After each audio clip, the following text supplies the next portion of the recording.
Welcome to Piano Inspires podcast, celebrating pianists, teachers, and innovators as they share their inspiring stories about the transformative power of music.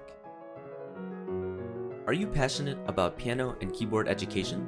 Then mark your calendars for an event that's set to elevate your teaching skills to new heights. The National Conference for Keyboard Pedagogy is back, and it's bigger and better than ever.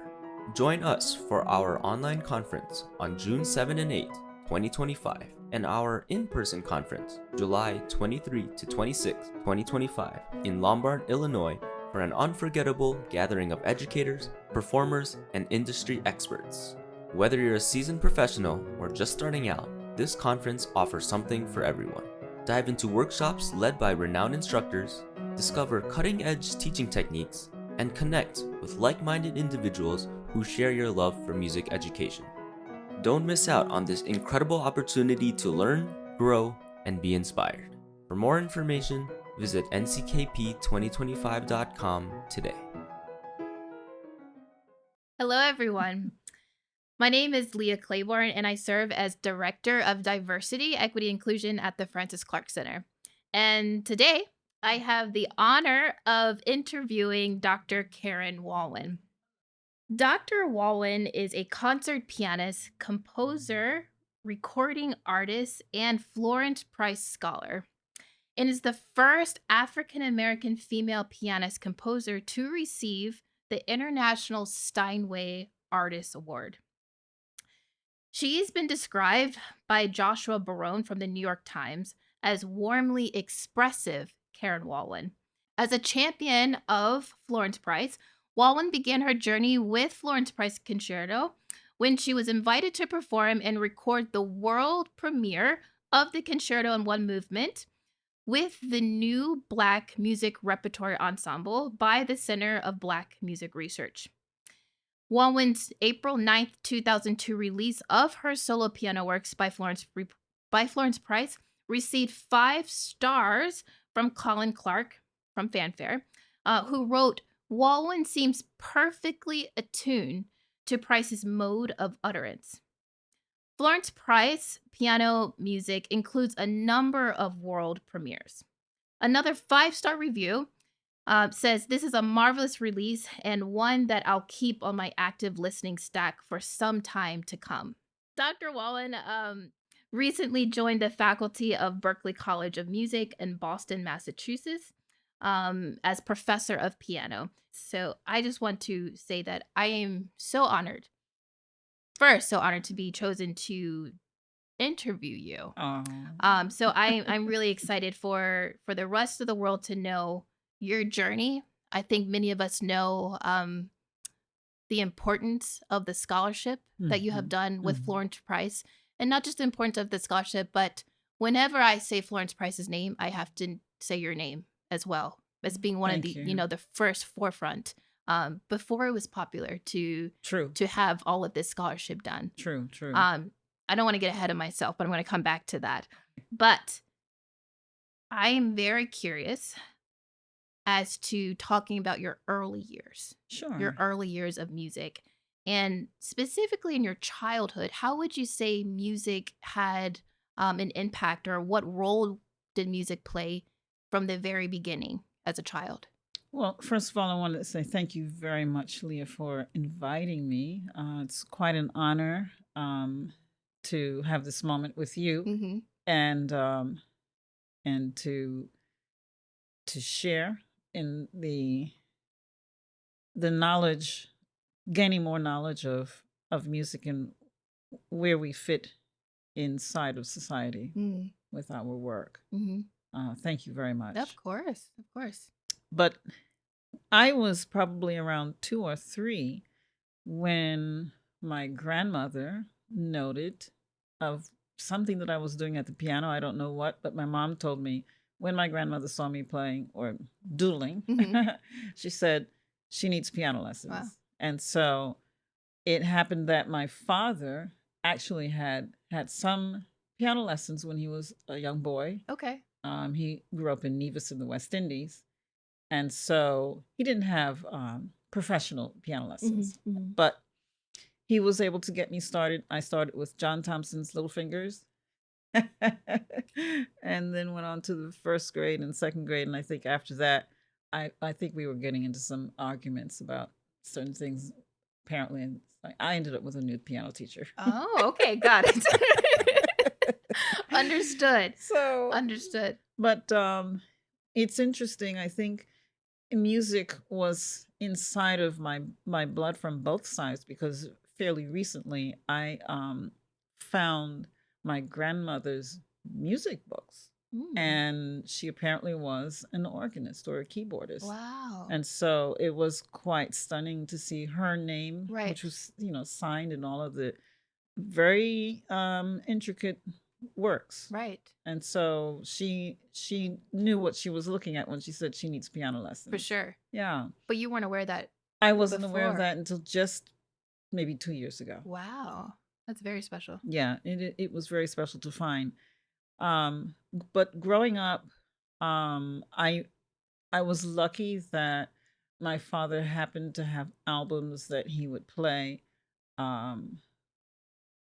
every Sunday morning. Mm-hmm. Bach, Mm. Beethoven, Chopin, and then I was listening to this music as if it was just a normal day. Interesting. And when it came time for me to start wanting to learn, the repertoire that I was listening to, even Mhm. though my fingers weren't ready, at a very young age, I was saying, well, I want to learn the Polonaise, I want to learn the Ballade, I wanted to learn the Prokofiev Seventh Sonata, As a young kid. Yeah. Sign me up for Prokofiev 7, please. What?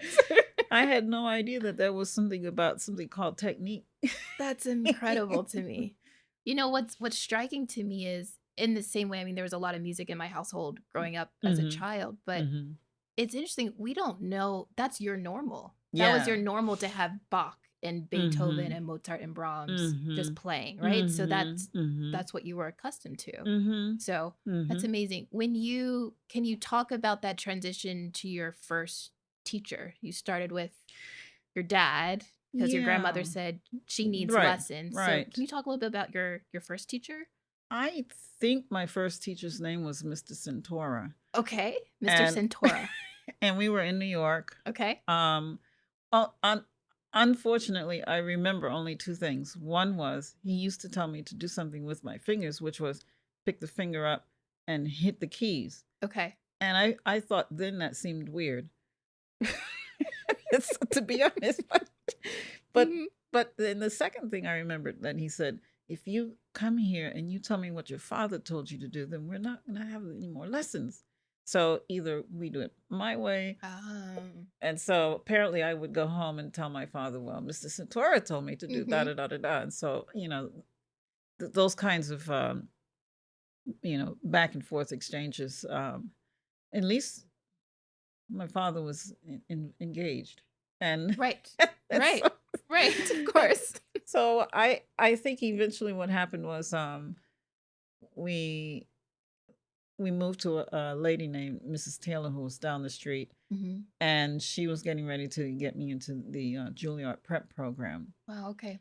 And that was when I was around 10. And so I say, unfortunately for me, Hmm. we moved to the Virgin Islands, to St. Oh, Croix. interesting. So I didn't get a chance to pursue, Okay. the Juilliard prep program.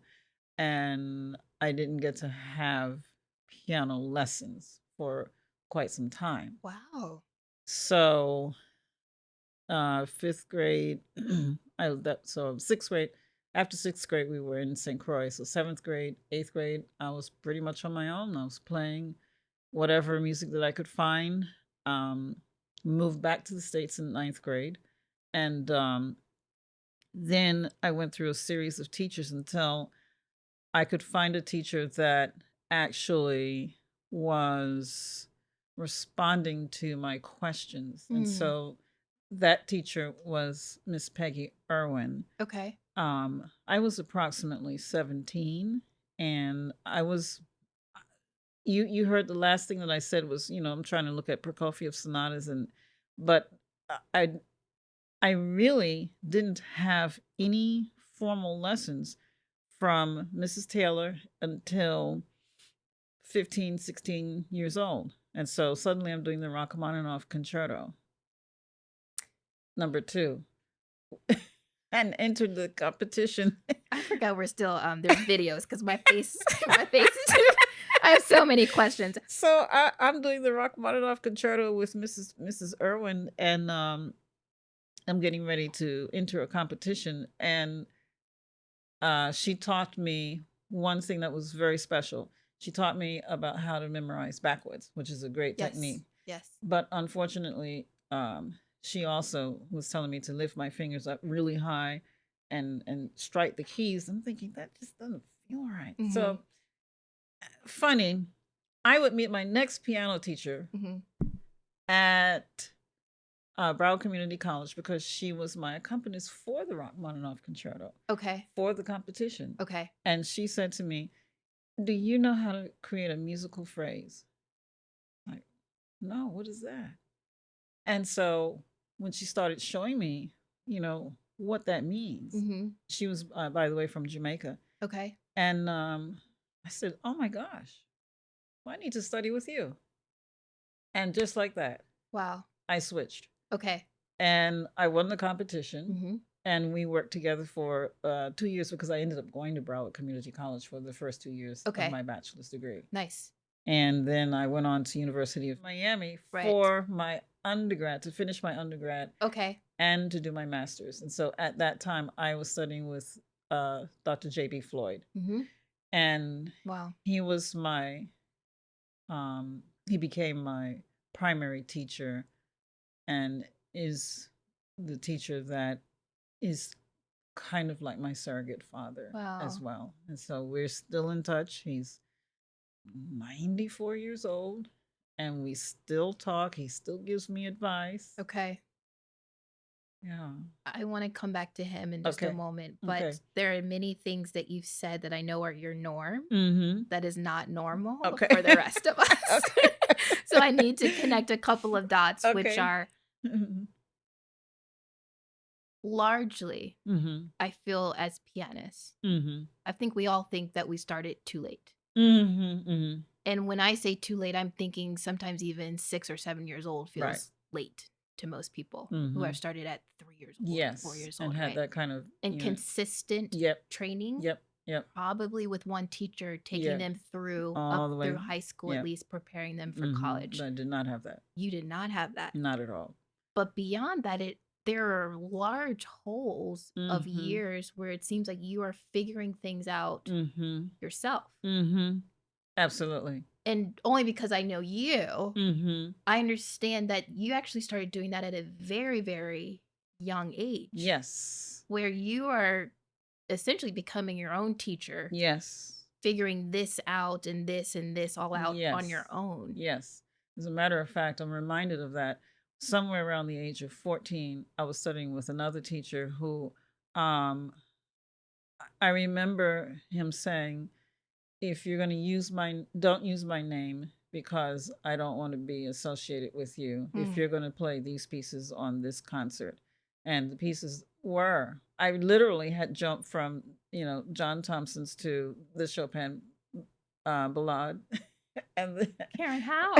What is happening? And the Polonaise and he said, "Don't mention my name." I said, "Okay, but I'm still going to play the concert." So then as we continued to work, I found that he really wasn't answering any of the questions that I had. And one of the biggest questions was, how do I successfully memorize a piece? Because when I played the Prokofiev, the last 2 pages of that first movement, I went blank. Okay. I knew nothing. I couldn't, I have perfect pitch, but I couldn't hang on to anything. And so what I realized I was missing was, I didn't know it then, but I was missing theoretical analysis. Sure. I was missing techniques on how to practice successfully. Okay. I was missing techniques on how to memorize successfully. Okay. And I was missing conversations on what is this piece about. Right. I didn't have any of that. Right. I knew something was missing. So I off. finally said to my father, I'm not learning anything. I've been coming here for 2 years. I don't feel like I'm learning anything. And so that's when we, did a little search, and I Right. eventually would find, as I mentioned, Miss Peggy Arwyn. Right. It seems to me, whenever I talk to individuals about that first teacher, Mm-hmm. one, you had a lot of different teachers. Yeah, traveling back and forth. Right. And that was disruptive for Sure. the purpose of the training of a pianist. However, I understand how it forced you had to do a lot of work on your own. Forced me to have to Right. become my own Teacher and advocate. Yeah. Because I hear a lot of advocacy in what you're saying. Yeah. But what I also hear is your tone switched when you talked about your teacher in Miami. Mm-hmm. I don't know did you say surrogate dad? He's like because Can you talk a little bit more about that relationship? what he did what I think used to happen back in the old days. One of my teachers told me that is the teacher would have a student come and spend 5-6 hours 3-4 days a week. And Dr. Floyd had me come in on a Monday, and he put me at the last of his hour of his schedule, and we'd work for 2 hours. And then he said, well, okay, well, why don't you come in on Wednesday? Okay, I'll come back. And I got everything done that he had assigned me to do, and there Wednesday ready to go again. And so he said, okay, well, 3 or 4 o'clock, 5 o'clock, why don't you come back on Friday? And so then we were having lessons 3 times, maybe sometimes 4 o'clock, at his home. His wife was a pianist, and sometimes she would, offer lessons as well. And so it was like, it felt like family. Right. Right. It felt like family. That's really beautiful. And that's really beautiful. Because I could call him and ask questions, we started talking about other things other than just music. We talked about life. Mm-hmm. We talked about career. Right. I learned a lot about his career. He helped me understand what is it to be a musician. Okay. So, what path can we help connect the dots a little bit with? That was Miami. Mm-hmm. When did you start learning about Florence Price? So, and getting into the music and the recording with Center Black Music Research, how can you lead us to that? Of course. To that part. So, University of Miami was essentially me catching up where others who had that 10, 12 years of the professional lessons, I was catching up. Did you feel like you were behind? Well, yes. But at the same time, while I was at Miami, I also was accepted to get into the next round for the Chopin national competition. And so in one respect, I felt like I got to catch up. But somehow I was at least able to get to that round where I could play. Mm-hmm. Now, I played well, but as the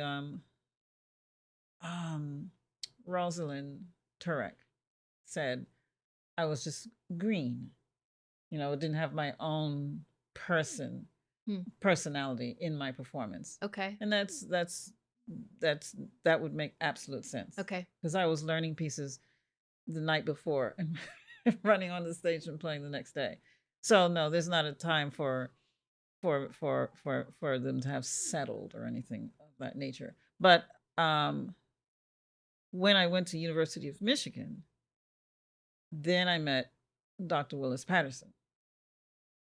So yes.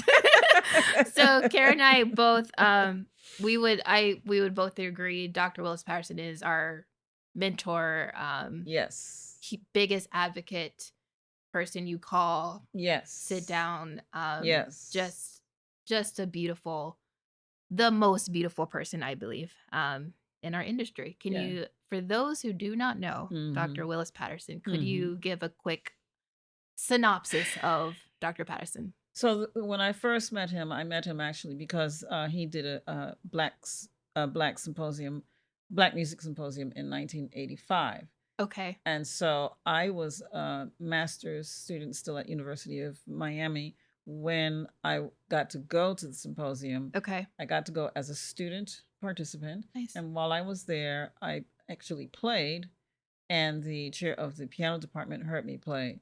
And he said, you need to come here for your doctoral degree.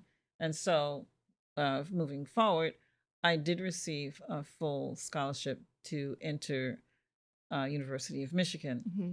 And so, of course, I was the accompanist for Our Own Thing chorale with Dean Patterson. I didn't know that. Yeah. And so for years, Wow. we get in the car and ride over to the rehearsals, and so we're chit chatting At then. Jefferson Church. And and but one day he saw me in the hall and he said, Karen, do you know any pieces by any African American composers? Ooh. And I want to slip into under the floor because I felt so guilty. Wow. I feel like I'm supposed to have known, but none of my previous teachers were on that track. Wow. Because usually the typical repertoire for competition is A, B, and C, but not including African American literature. So no. Right. So he said, come here. And so we went into his office and he said, look around. And so this entire wall full of music and books and scores and records. And so I just would go in there. He gave me the key so I can go in there and just, study everything that was in his room. Wow. And so I spent years, I think, in his room. That's incredible. Essentially just going through stuff. And that's when I said, why I've got to do something here. And then I came across Althea Waite's album with I think that's the album that had the Florence Price recording on it, and many other composers. And so I said, okay, I'm going to do one of my doctoral lecture recitals on a composer. And so I chose Adolphus Hailstork. Okay. And we got to have a lot of time interviewing him and learning his music because, of course, I was chosen to do his chamber work, a trio for piano, violin, and cello. Okay. And the last movement was an 11/8. And so I'm like, look, how am I supposed to count? It's like an allegro. 1, 2, 3, 4, 5, 6, 7, 8, 9, 10, 11. 1, 2, 3, 4, 5, 6, 7, 8, 9, 10, 11. And he said, no. I said, why did you make this so hard anyway? And so that's how we clicked instantly. Sure. So it's like, no, it's 1, 2, 1, 2, 1, 2, 3, 1, 2, 1, 2, 1, 2, 1, 2, 1, 2, 3, 1, 2, 1, 2. I was like, oh, got it. Okay. All right, I understand it. So, we started developing a beautiful friendship. And then once I completed my lecture recital, his work, the Piano Sonata, which is hefty. Putting it lightly. Yes. I got that onto that was in one of my lecture recitals. And so then later on, after I finished my degree, I was lucky to become on tenure track inside of the dance department, where I spent my 2 years accompanying ballet and doing some of the music teaching subjects there. Okay. And so it was then that I won over $55,000 in grant money to record the 2 albums. Beautiful. Dark Fires. Okay. And so, of course, Adolphus Hailstork was on that, Alvin Singleton, Tanya Leon, Ellis Marcellus, and David Baker. The list goes on.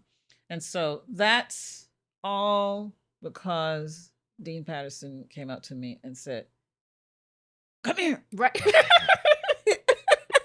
I've gotten that come here before, but it wasn't in that capacity.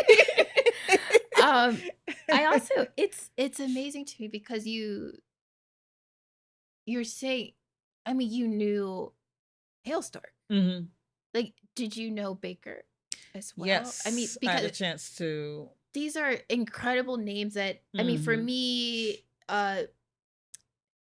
it's just, I think for me and for everyone else, it's starstruck, right? We can only read about Mhm, these mhm, mhm. incredible Black composers who have their own community, right? But Mhm. we didn't have access Right, to them. right, Most aren't even alive, right. right, And anymore. And you were so there. I made a choice to work with living Wow. composers because I knew I could always come back. And so that's why I did not start with Florence Price back Interesting. then. I went straight to who's living right now so I can interview them, I can understand what they're looking for, I can understand their characteristics and make sure that I'm trying to find them in the performances before I record. That's huge. Yeah. And that's a very smart way of your scholarship.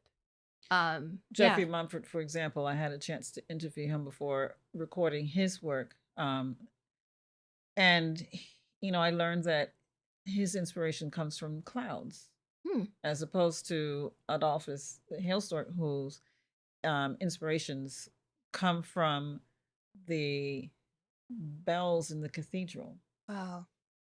Okay. And When did you make that decision to go back to Florence to Florence Price? Because I got a phone call. Okay. Tell me about this phone call. From the Center of Black Music Research. Mhm. And so Morris Phibbs asked me in 2010 if I would like to do the recording of Florence Price, the concerto, because what had happened, the discovery of the music was in 2009 by the Gatwoods at the Florence Price's abandoned home. Mm-hmm. And so at this time, the symphony was going to be recorded, premiered, and then so would be the concerto. Okay. And so Trevor Weston, the composer, Right. had to orchestrate the orchestra parts because those were not available, but the actual handwritten score of the piano part was available. Okay. And so I was able to get the score about 6 weeks before the recording. Okay. And I learned it, and that was a short 6 weeks. Profound. 6 weeks. Profound. And so we did the recording. We had actually hour and a half to record it that evening, and I was very happy. And then I got the phone call that said, so unfortunately, the piano tuning was not quite up to par. And next morning at 9 a.m., and for 30 minutes, I was going to record this again. Okay. And you might know me well enough to know that 9 a.m. and I don't see those in the same sentence. But okay. Got it. So that's the recording that's there. That's amazing. That's really amazing. And then I'm assuming that's Florence Price. I guess what my question is, hope it's not too obvious, but why Price? That was the baby of Morris Phibbs. Okay. Yes. That was his project. Okay. Yeah. But why did you specifically? Why did I get the phone call? No. I know why you got the phone call. I wouldn't imagine anyone else getting that phone call. Not at all. What I'm saying is what struck me is that you said, which I'm going to need to meditate on a little bit. Mm-hmm. You said, I purposely chose living composers right. first because I knew I could go back. I don't know. But that's interesting. I don't know why. Huh. Okay. They say don't say things unless you mean it. So true. Okay. Honestly, because you've done so many premieres of Price. And so after that concerto performance, after the recording, my next invitation came from James Greason at University of Arkansas. I see what you're saying. And so then he said, would you like to learn some new pieces that that just been edited, Sure. and they would go in the documentary. Right. So it Yeah. almost seems that with that first concerto Yes. project, Yeah. and then you started getting more calls, Mhm. more Mhm. films, Mhm. interviews, Mhm. grants Mhm. for specifically Price. That's right. So it's almost as if And Price chose you or the industry chose you or in a sense, because with each performance, then it forces me to have to go and research more and learn more. Mm. And so that's why I was very excited to have the opportunity to record the concerto again with the Arkansas Symphony Orchestra in 2021. Okay. And we did that recording with the newly found Florence Price's pinned score. Right. Right. So that was very exciting. I think I don't want to make light of this, but a lot of teachers, Mm-hmm. a lot of teachers will be listening to Mm-hmm. this, right? Mm-hmm. A lot of teachers and students. Mm-hmm. And what you said, which may be small to you, but I think is huge and needs to be amplified, is that you said with every opportunity, it gave me, with every ask, it gave the opportunity to research more, Absolutely. right? That's right. And I just wish can you just maybe talk a little bit more about Of that, course. especially if someone has asked, can you play this piece by a composer they never heard of? It's not just the performance. No, because when I had played it, that's why I said, I had 6 weeks to learn the notes. Okay. The notes of the concerto. But The starting point. That's right. In 2016, I don't remember which came first, but I think the recording came first from James Greason. Okay. And then I wanted to go. Something said, "Well, go to Little Rock." Wow. So I got in my car and I drove. Oh my goodness, Karen, cannot with you. I got in my car and I drove to Little Rock. Of course you did. And I called the mayor of North Little Rock. I met with that mayor. Of course you did. To talk to and let them know about Florence Price. And I went over to Fayetteville. I met with that mayor to let them know about Florence Price. Yeah. And then I went to the university, the special collections Right. to what do you guys have here on Florence Price? Wow, a lot of stuff. Right. And so I met beautiful, strong supporters of Florence Price in Little Rock, names that they probably prefer that I don't say. Sure. That's But fine. they have been, this one couple has been so amazing, so supportive. I mean, every time that I go to Little Rock, they're there for me. They're there to drive me around, to take me to the homes, the locations of what once was, where Florence grew up. Right. To understand and stand on the ground where, for example, John Carter was lynched. Wow. And why is that important? It's important because when his body is hanging at the street light, Right. in front of the Mosaic Templars, which is the major center where African American heritage is stored and preserved. Yeah. And the building adjacent to it is the law office of where Florence Price's husband's practice is. Right. That kind of tragedy, it really speaks to how Florence still was able to write her music in spite of that kind of torturous, use the word disruption, if you will. at that time when she's raising, two Her young babies. girls, Yeah. and to stand there and take that all in is very important to my performance, because if I don't know these things, what am I going to say? Oof.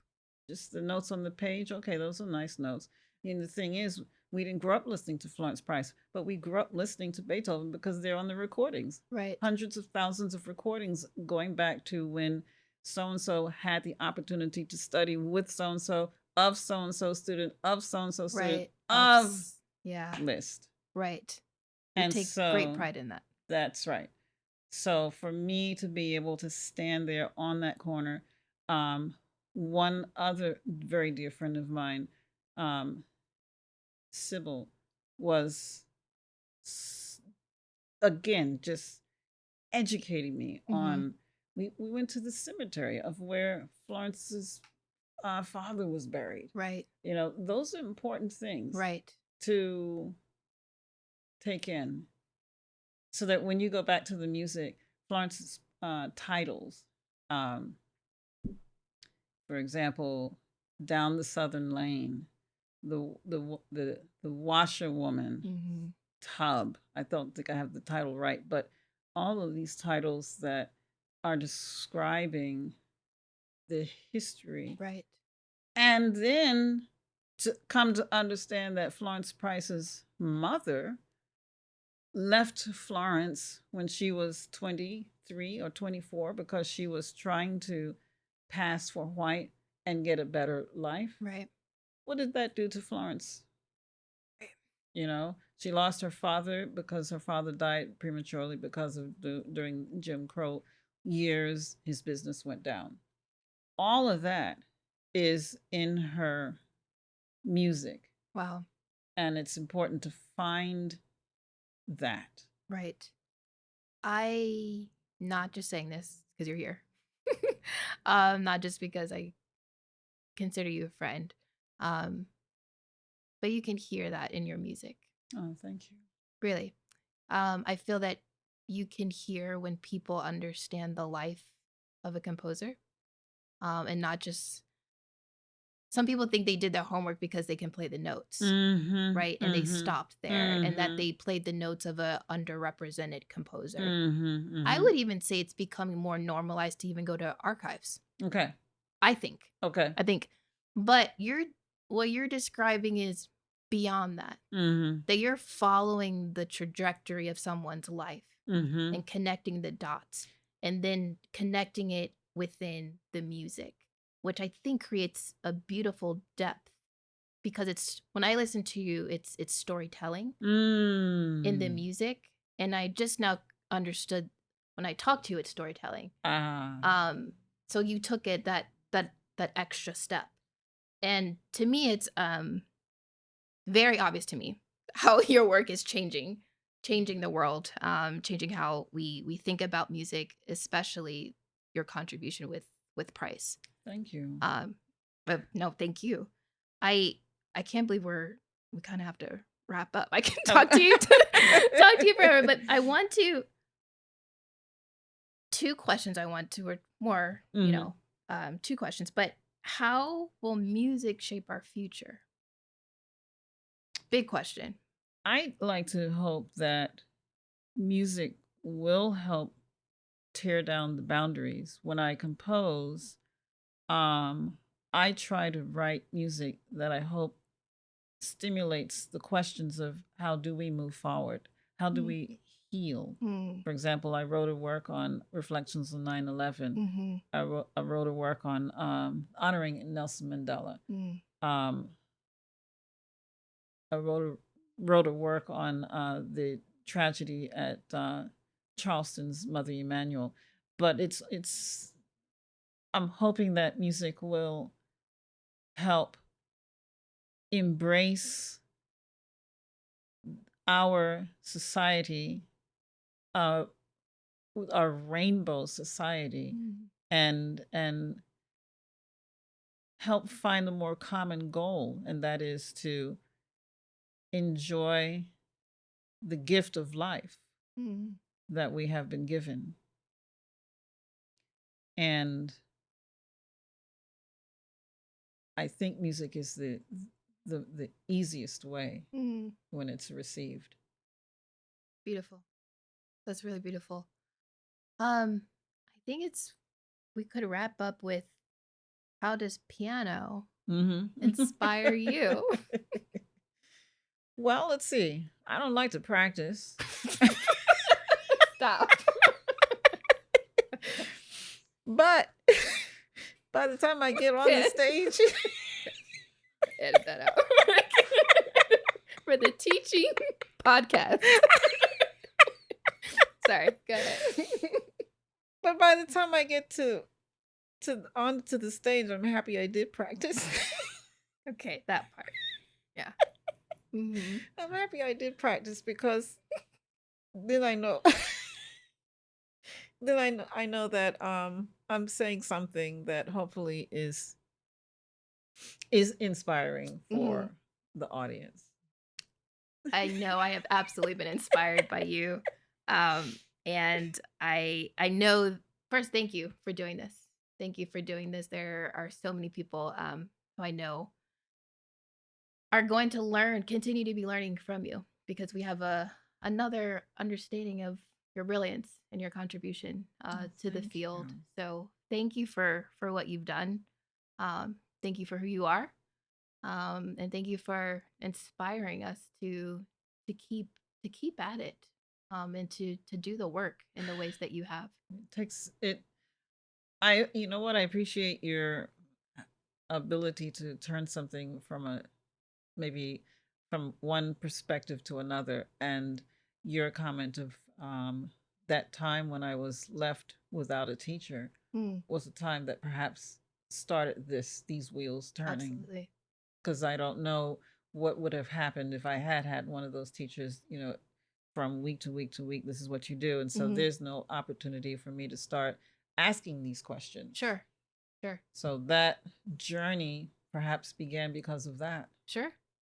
And I think we're all grateful for that, because look where you are now, and we are the beneficiaries of it. Thank you. So, thank you. Thank you so much.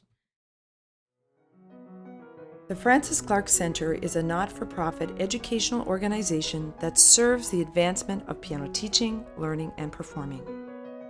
Divisions include Piano Magazine, Piano Inspires Kids, Journal for Piano Research, National Conference on Keyboard Pedagogy, the New School for Music Study, Piano Education Press, International Online Teacher Education, and Piano Inspires Online Community Hub. Please visit us at pianoinspires.com to learn more about our impactful work and inspiring community.